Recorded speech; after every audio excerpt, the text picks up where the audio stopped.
होलकर राजवंश के संस्थापक और मालवा के मुहाफिज श्रीमंत सूबेदार मल्हारराव होलकर का स्वर्गवास हो गया।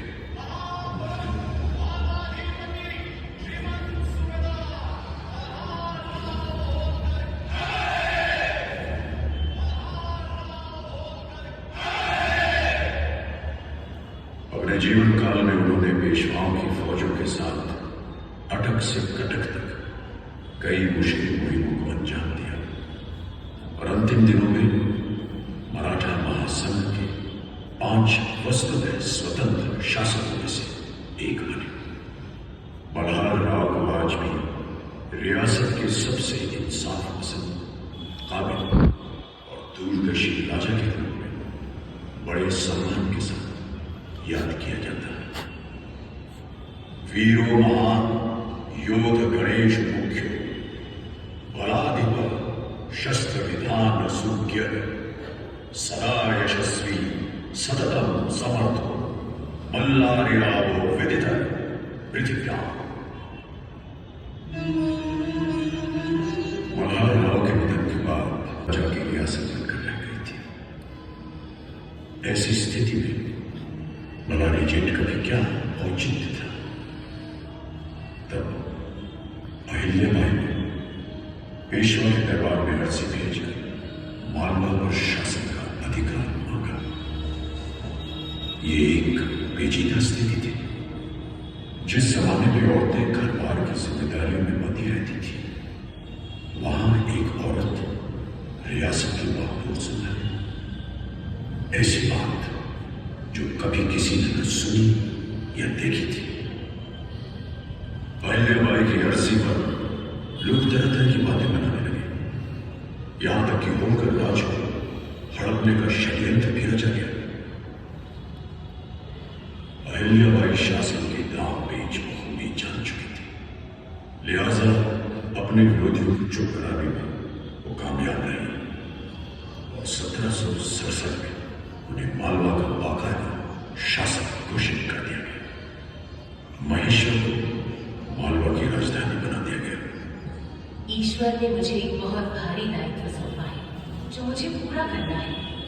मेरा हर कदम और हर फैसला मेरे लिए एक जिम्मेदारी है। मैं अपनी हर कार्रवाई के लिए ईश्वर के प्रति उत्तरदायी हूँ। मेरा अपना कुछ भी नहीं है। जो कुछ भी मैं ले रही हूँ उसके लिए सदैव ईश्वर और अपनी प्रजा की ऋणी रहूंगी।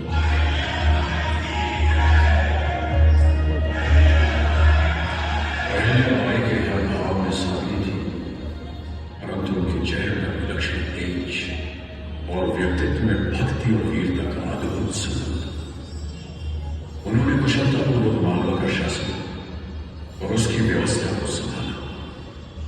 रियासत के खिलाफ हर साजिश को सही कूटनीति के साथ नकारा और इस बात का एहसास भी दिला दिया कि स्त्री शक्ति में संघर्ष करने की पूरी क्षमता है। प्रियजनों का साथ छूटता गया, लेकिन वे प्रजाजनों से पूरी शिद्दत से जुड़े रहे।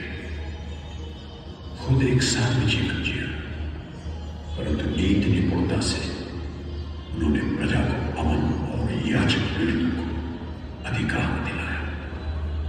इतना ही नहीं, उन्होंने कई आध्यात्मिक और सामाजिक काम को निष्ठा से करके निभाया।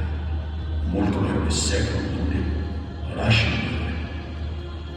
नतीजा ये रहा कि वक्त के साथ साथ मराठे भी अहिल्या के व्यक्तित्व, उनकी सोच और फैसलों का सम्मान करने लगे।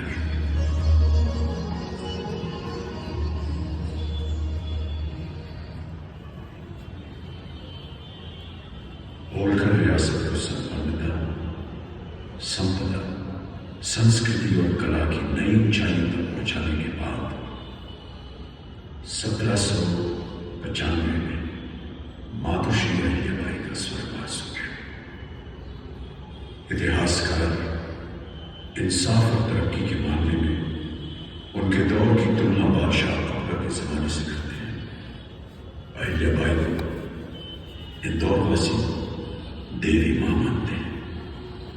उनका नाम लेते ही भाव में ही नहीं वरन समस्त भावों में शीश स्वयं आदर से झुक जाते हैं, हाथ श्रद्धापूर्वक जुड़ जाते हैं।